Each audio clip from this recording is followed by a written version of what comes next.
Hey, welcome back. Oh my gosh, I tell you what, you are absolutely crushing it right now. So you've made it through the introduction of the course, which everyone's going to make it through.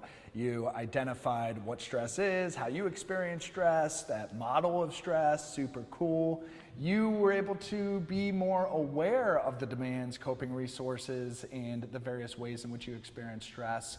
You got into some relaxation skills, and now we're going to talk about another huge tool that is available to us, that is always available to us, that has been available to us also for a very long time, not as long as breathing has, but certainly ever since we were a kid, because we always used it. Well, Steve, what is that? What is that? It's our imagination. You're like, Steve, come on, I paid a lot of money for this e-course. You're throwing out imagination. Imagination is really gonna get the job done from a stress management perspective? Yes, and I'm here to tell you how. So another critical skill, and so much in fact that we're devoting an entire section to it, is our ability to engage in imagery.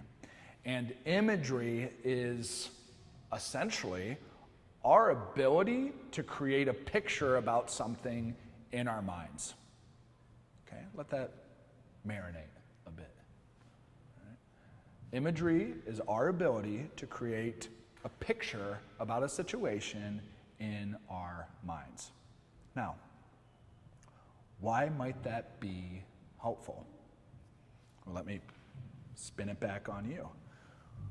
When you have a memory, or you think about something really positive that happened in your life, what happens?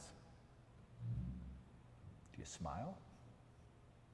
Do you get a little rush of good feels through the body? Start to feel good, don't you? Probably.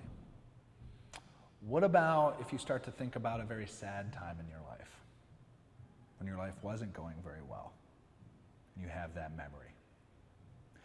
Now, attached to that memory is a picture, and that picture probably causes you to slump a little bit.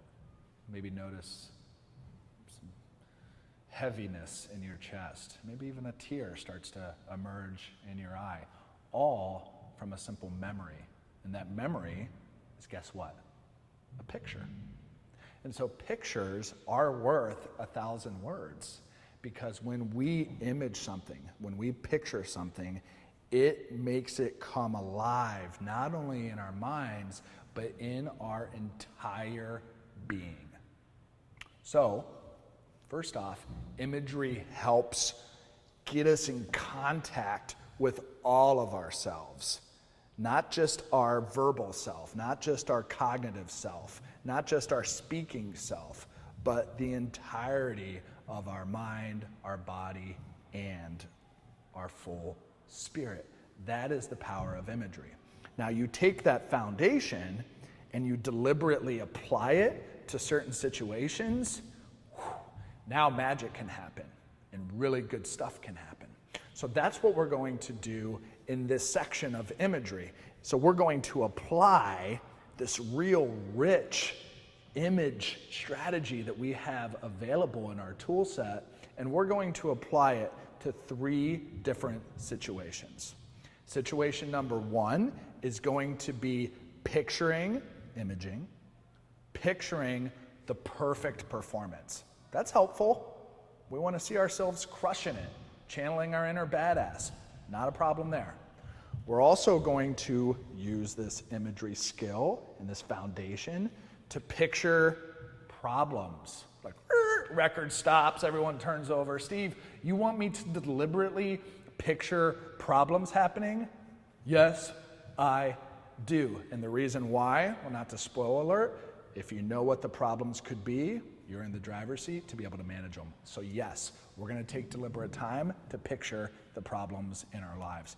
And then last but not least, the beauty and the richness of imagery allows us to more deliberately channel and create the type of state and feel and vibe that we want in any particular situation. And I'll speak more about that when we're in that particular module, but just know that's where we're going, and that's how effective imagery can be in all of these different areas, depending on when and how or why we need to use it. So I'm super excited about this particular section, as I am about all the sections, but I can barely contain myself. Let's go ahead and skip on to the next one, where we're going to picture deliberately our best self in that perfect performance.